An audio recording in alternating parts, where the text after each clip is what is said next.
guys, it's Ted with the Ted Show. Welcome to the show with the one and only beautiful, amazing, talented, I can go on and on. This is Stephanie Martinez. Hi. Welcome to the show. I'm super excited to have you on the show. We recently became teammates, but she's got a story and a journey, and I'm very, very excited for you to talk about it. Plus, we have good banter. I think we go back and forth, right? Yeah, we were talking about so that. We have fun together, and I think that's because your personality's fun, but you also have a witty sense of humor, sarcastic like I am. That's such a nice way to put it. I know. Well, you know, I meant it nice. People are like, "You're such an ass, Ted." I'm like, "No, I'm really not." I think I can be really bitchy sometimes. Can you be bitchy? That's okay. Okay, we're going to talk about bitchy in a minute. So. I do. You know I like it. All right, so origin story. People love to know a little bit about you. They love the background. Right. I thought you were about 22. Did I tell you this before? Yeah, you did tell So I me thought, that. how can she possibly have a background, right? Right.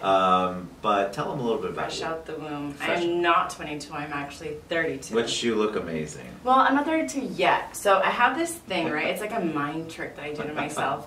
I've been doing it ever since I was 29. So right before my birthday hits, I kind of just start saying that I'm the age that I'm gonna be, and then it doesn't actually feel like it actually That doesn't hit as hard. Exactly. So I'll start saying like, bro, I'm actually 31 at this point. My birthday is June 30. So I'm like 32. So you're just going to say it all year? Yes. You have a long way to go for 32 then if it's June 30. It's not that long. It's not that long. But there's so much time for me to just let it all sink in. So tell us about you. Tell us where you're from. You know, we want to get to the point where we hear about the journey. I love the topic of this show. I can have everything. I can have And I want to get to that, but they want to know your humble origins. Right. So, and I think it's interesting because I do have a pretty big, like, following and a presence on social media, and I think that people assume that they understand who I am or that they have a good idea of what goes on in my daily life. People are like, oh, you're always so busy. You're always so doing just so much. And I'm just like, I'm actually not. But you just see like snippets of it. And I think social media is such a funny, like interesting It's funny space, about that, isn't you know, where like just because you saw this like 15-second, like I reshared something that you think that you know what's going on in my entire life, or you know who I am. And I don't think that people, like I don't give that to people. You know what I mean? Yes, I do. I think it's such a, to me it's a privilege to actually know somebody and what they're actually like up close. I love and in that. person. It is a privilege. Yes. We were talking about that with Jason Schaller earlier about how we really need to get to know each other. We want to get to, because believe it or not, I know it's going to come as a shock, social media is a lot of times not real. I mean, I don't drink all day, right? So that's one of the things. I'm kidding, but this is just water. Yeah. But I think people do. They look at it and they think, "Oh God, Stephanie's got it all together. I don't know how she balances motherhood with everything else." And they beat themselves up, which is a whole nother show. Right. Well, where are you from? So I'm from Miami. I was born and raised in Miami. I'm a Miami girl. 22 years, born and raised. So when I was 22 is when I came up here to Orlando. Why leave Miami? Because, so it wasn't like, you know, I was 22 and I decided, I was like, hey, I've never left Miami. And, you know, I met my son's dad, he lived here. We didn't have a child at the time. And I was like, I want to get to know him. I want to get to know Orlando. I wanted to get to know, like, somewhere new, you know. So I decided to come up here. It wasn't too far from home. It wasn't too far from my parents. So it seemed like a happy medium for me as far as like exploring other places. Going from, like, when I think of Miami and especially South Beach, I think like amazing food, great nightlife, and then you come to Orlando, were you underwhelmed? Super, honestly. So yeah, so I grew up in Miami and I'm so very much used to like a fast pace, and there's always something wonderfully cultural to do. Like it's, you know, just there's like an identity there. Agreed. And then people are so warm and festive. Yeah, they are. Yes. Very festive. So we have a lot of fun in Miami, and so I was just used to like fast pace and just having so much fun all the time. And then coming here to Orlando, it was a little. And I know it's like not the best thing for me to say because now I've grown to really, you know, come into my own and find what I like here. But things felt a little manufactured, and this like plasticky, like Disney feeling. Correct. Yeah. It's a lot about the mouse here. Yeah, and then it's all like very, so the cookie cutter thing was just very prominent here for me. And that was a shock because, like in Miami, I have like the, like Art Deco, you have like the Coral Gables Spanish like style of homes and just all the trees and all like the greenery, and I was kind of like under. Well, we also like, a lot of the clubs close at 2 here, or yes. 10, depending and that's on okay. what part. I don't mind that now that I'm a mom. But at 22, at 22, when you come up, I think a lot of people have told me when they move from somewhere, I thought Orlando would be Disney 24/7, right? And then there'd be so much for me to do, and then they were not really pleasantly surprised when certain parts of the town closed at 10 or 11, and there wasn't a lot of nightlife. It's gotten better, don't get me wrong. It definitely has. And so they absolutely felt like they had maybe made the wrong move. I definitely felt that. So when you come into town, what happens? So, I show up, and the thing is that I was a stay-at-home mom, like almost immediately. So I had my son, and for about 3.5 years of living in Orlando, I never explored it at all because I was just at home. You were a mom. And so I got to enjoy all of that. I did get to enjoy the parks. Great. The parks are awesome. So cute. Epcot's Sweet. my favorite. Epcot's my favorite too. It's like I can't imagine why. It's the safest place for me to get hammered. Exactly. And my kid's going to be safe. And you can always Uber home. Right. So, I was a stay-at-home mom. So I literally have, within the past 2.5 to 3 years, just now started to really explore Orlando as it is. And I did a lot of it. You like it, right? It's cool. So I think that it's definitely changed over the past couple of years. It's changed so much, I think. It's improved. And I think that, I think we're like a collective consciousness to where if I feel a certain way about things, like I want to see more of this, it ends up coming. You know what I mean? It ends up. Yes. So within the couple of years that I did start exploring Orlando more, and I was like, I would like to see much more cool like bars and lounges. So up pops like Mather's, Robinson Room. You know what I mean? Like those places started showing up. So I was like, cool. Like, well, I believe in this stuff, and I called it into existence just because I wanted it, and so somebody felt like. I had the need and somebody brought it. So I love it. Yeah. So all right. So up next, we're going to talk about how she's going to call into belief that I'm going to have a 31-inch waist, and then we're also going to talk about how she has managed to have motherhood and a career, and then what you're doing with your career, because I think that's super important. All right, we're back with the amazing Stephanie Martinez. We were just talking about how she became a mom. She moved up here from Miami. And then we were talking about how you can adapt from Miami lifestyle to Orlando lifestyle. But what I really want to know is, what did you do up here to get to where you're at? What was the journey like? Yeah. You obviously have a young child, but then you're creating afterward, or during it, you're creating this entirely different world. Because you had fashion and merchandising. Right. Was your degree. Mm-hmm. So what did you want to do when you were here? Mom's one thing, but what about career? So I think initially, once I had to step out of the role of stay-at-home mom, I did try to see what was in store for me in Orlando in terms of fashion design and merchandising, and just it wasn't there for me. So I had to improvise, and that's actually one of the things that I'm really good at, is just like, okay, like that didn't work, so I'm just going to try and see what else I can do. So you don't it's an obstacle, but you don't let it hold you down. Of course not. Yeah, it's just, challenges are just that. It's just a challenge. That doesn't mean I can't do it. Correct. Yes. So that's kind of my thing is I can. Yes, I can. I can have it all. I just have to figure out the way. Because I love that topic. Since you brought it up, let's talk about it. I can have it all. I think people believe that they can have it all, but they sacrifice certain little parts of it, or they give in to a dream or don't allow a dream to happen. So when you say I can have it all, what does that mean? So, in terms of the career that I want, to be the best mom, to have the love that I want, to be the best friend that I can be, to be the best daughter, to be as good looking or fit and healthy. Like all of those things, I don't have to, just because I'm in my career doesn't mean that I can't be a good mom or that I can't have my health and fitness or beauty and wellness. Like, yeah, I can. I just have to figure out like what works, what doesn't, and then keep editing, keep going, keep like, it's a continual editing process of my life. And I'm like, it's almost every single day when I wake up, I'm like, what didn't work yesterday?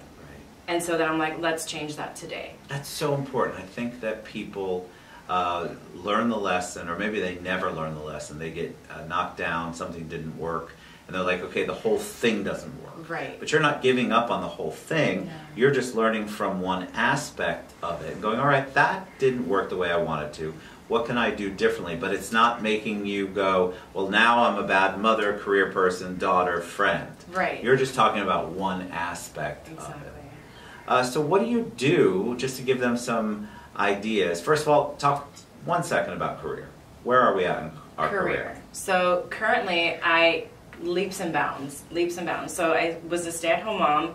I quickly needed to make a lot of money. So I did dog walking, babysitting. I worked at my church. I was, and this is like at the same time. Oh my God! Yeah. You did it all. Right. Well, you were did trying a to lot. figure out what you wanted to do. Well, the thing is that I needed. It wasn't like I needed to pick a career out of any of those. It was like I need to, all of a sudden I'm placed out of the stay-at-home mom role, and I needed to quickly figure out like how I was going to survive. Right. So that was the survival point. Was like working 5 different things at the same time. I actually do Airbnb as well, so I love that. Nice. And so as I kind of some of that pressure eased a little bit. I was an assistant teacher for a while, worked at my son's school, and then I was in like the beauty industry. I worked at a medical spa. Those were both administrative roles, and I knew that I enjoyed that customer experience. I enjoyed working with people, but I definitely knew that I didn't like listening to people, just because, well, it wasn't that I don't like listening to people. It's just that when I have an idea, I know that it's a good idea, and if you're not listening to my idea, I'm like, well, you know what? Like, I have to do this. Like, I have to do this. You're going to do it no matter what. Right. So I needed to find the space where I could, fulfill and see through all of these great creative ideas that I have, and actually see them through, and then show people, like, in your face. Like, you know what I mean? Right. So I got recruited into being a loan officer by some friends, and then my journey took me to where I am now at Freedom, where I do have the freedom to be very I love that creative. word. I love that word. We have the freedom. I have the freedom at Freedom to be so creative, and they've really empowered me to just come through with my ideas, and anything that I have that I want to work on, they're like all very supportive behind it. So, and it's really allowed me to come into my own, honestly, to just like really own who I am, what my values are, what my morals are, because I'm very much about why. My why is to help people, so if I, to me, when you're the strong person, you have to help the weak, because one day you'll be the weak person, hoping that the strong person will help you up. Well, I love what you said, because I think whether it's freedom, because I'm also freedom, I love the fact that we are given that autonomy, that ability, that gift to go out and do what our talents are and focus on what they are. It's so critical, because if not, how is somebody who's got the creativity like you or a show like this, how are we going to be able to continue to do that in an environment where everything's restrictive, which our industry, real estate, loans, tends to be more restrictive. And I am amazed at the fact that we can all blossom in this and still be able to get a great product and service out. Exactly. And a lot of us don't have that, unfortunately, that ability. But it's a mindset, honestly. It is a mindset. Because I told myself, I decided that I was going to find the company that had the culture that I wanted. That I was going to find a company that was going to give me the ability to, enjoy myself and make a lot of money while doing it. So critical. So I think a lot of people get stuck, right? I think. I think it's a limited belief, and these limited beliefs come to us through our parents, or through our environment, or whatever it is. But once you become aware of, why do I think that? Is that true? does that feel good to me? Like, is that the best feeling? Or like, if I tell myself that I can't have that, does that feel good? If it doesn't feel good, then you know that's a limiting belief. The thought that feels the best, that you should just have trust in it. But a lot of people don't.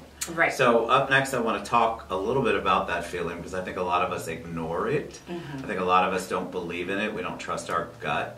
And I think it's so important that we figure out a way to do. So we're going to talk to Stephanie about how she does it, and then wrap it up with some last words of wisdom from the amazing Stephanie Martinez.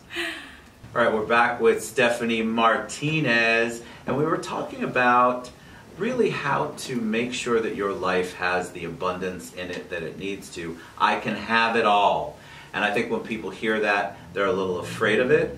But Stephanie is going to give us some pointers on how to not live in that scarcity or lack world. Because I really do think when people hear, I can have it all, they think, oh my God, she's so full of it. There's no way she can have it all. Or right. There's no way I can have it all, so of course she can't have it all. So talk about that. When we were on a little bit of a break, we were talking about scarcity versus abundance. Right. So I think that, you know, the scarcity and lack mentality is something that's been handed to us just from recent, like when we look back at history, right? There was like, you know, wars and times of just distress, and then, you know, there was a little bit of scarcity and, you know, lack, and so the people that we are closest to, family or whatever, that we look up to have that mentality, and so we kind of were raised, some of us, not everyone, right, but some of us were raised in this, you know, like, no, you have to save every single penny, and you can't, you know, like whatever, and you're so bad for going to Starbucks. So, you know. We get put down for the things because somebody else is trying to put their scarcity on us. Exactly. Yeah. And at the end of the day, money is just a tool. Abundance is ever flowing, if that's what you're calling in. And the way to do that is to experience gratitude first. So you're not going to get the thing just because you want it so bad and you feel like you're never going to have it. Like, you're definitely not getting the thing. Right. The way you get the thing is to experience the gratitude first. You're experiencing, like, oh no, like, I am happy. Like, because I'm going to have the thing. Or, you know, so it is the experience of having gratitude first that brings everything to you. So do you practice that? I think yes. One of the things I get people I share all the time is that I wake up and I say 3 things I'm grateful for. I'm usually cranky, no coffee, and don't want to do it, but I do it. But you're talking about practicing that, really envisioning that and being thankful for it up front. And when I've talked about this on the show before, the audience usually says, doesn't that feel hokey to you? So talk about, because in the beginning, you're not used to it. Right. So how did you make it become habit? Right. So, you know, there are several things, like I saturate myself sometimes with podcasts and audiobooks, and it's just like nonstop, but it's because what do I want? Do I want the minds of the people who are not doing what I want? Or do I want the mind of the person who's doing what I want? That's so good. So I saturate myself with their teachings and their mentality. So that's what I look to. And, you know, as unfortunate as I may be, sometimes our friends and our parents aren't there. So when they give us their advice, it's the best thing to do is just like, I really appreciate your input. But you kind of do have to close yourself off, and I did. I kind of separated myself a little bit from the mentality that I was raised with for 22 years, and it's kind of almost a blessing in disguise for me that I am far away from, you know, whatever I grew up with, Sure. Because it allowed me to kind of just like literally put myself in a bubble of who do I want to be, and then every single day I picture who do I want to be, and then I just say, well, does she wake up and go to the gym? Does she wake up and kill it at her job? Well, if she does, then that's what I'm going to do. I love that, because you are literally putting out. I think people misunderstand. You have The Secret, which is the whole thing that really brought it into fruition as far as mainstream. And then people don't know how to put it into practice. But what you're saying are very simple tools. I think what I would encourage you to do is not complicate it. Don't make it complicated. You don't have to. But it's hard. It really, really is hard to understand until somebody puts it in your vocabulary or in your language. And that's why I have so many conversations with people about these things. And so, okay, so people say like, oh, doesn't that sound like cheesy or whatever? Or like, no, because as soon as it becomes your way of life, you have to speak it. You know, you do have to speak your truth. So if my truth is that I love my kid and I'm a great mother and all, then that's what I'm gonna speak to people. Correct. And when you ask me, I'm not gonna say that I'm not happy, because I'm happy. You know, I love my life. I'm not gonna tell you I don't love my life. You ask me how my day's going, like, it's freaking awesome. Right. like I have so many things. Yes, I'm busy. Yes, you know, there's things that are a little bit of a struggle for me or a challenge for me to kind of balance, but I love this. This is my beautiful life. I love that, because that's sort of, like, I posted today that I've had a tough January. Yeah. And I think it's also very important for us to share that it's not all perfect and roses every day. Mm-hmm. You can still keep on that. Like, I still, just because I posted that, I shared it because that's what I was feeling in the moment. But the feeling's over after that. Like, I'm not trying to focus on that and make that my focus. I'm just saying I'm human. I'm feeling this right this minute. I'm struggling. Challenges is so much of a better word. Right. Having challenges. And I think that we get caught up in the challenges versus the things that could come to us if we could get past the challenge. Right. All right, I'm having a tough day, Stephanie. Yeah. Okay, great. You're having a tough day. I'm sorry. So what are we going to do to change it? What are we focusing on to make the change? Well, I think the thing to focus on actually is, okay, you're having a tough moment. Doesn't define who you are. Correct. And it doesn't define your life. If you can say, maybe I messed up in this or like whatever, but those aren't my values, those aren't my morals. You always have to go back to like, who am I truly? And that's what's important, and I can always go back to that. You know, it's like, sure, something was out of line, but that's human and that's normal. And people, like we were saying, are way too hard on themselves. Like, you know, we need to accept that we have ebbs and flows and seasons of being in certain places. Like, in this place right now, I'm working on my career, so yeah, maybe I'm eating a lot, you know, like maybe I'm, Me you know, too. And like that's totally okay. Or like maybe I'm not going to the gym as much or whatever. But some people are just like, oh, like so hard on themselves about it. And I'm just like, you're not accepting yourself. And Correct. Carl Jung said, the juxtaposition of life is that only when I accept myself is when I can change. I love that. So. All right, so we're going to share all of Stephanie's contact information. Don't you want to learn more? Because you can have it all, and I'm a believer in that, and I love this topic.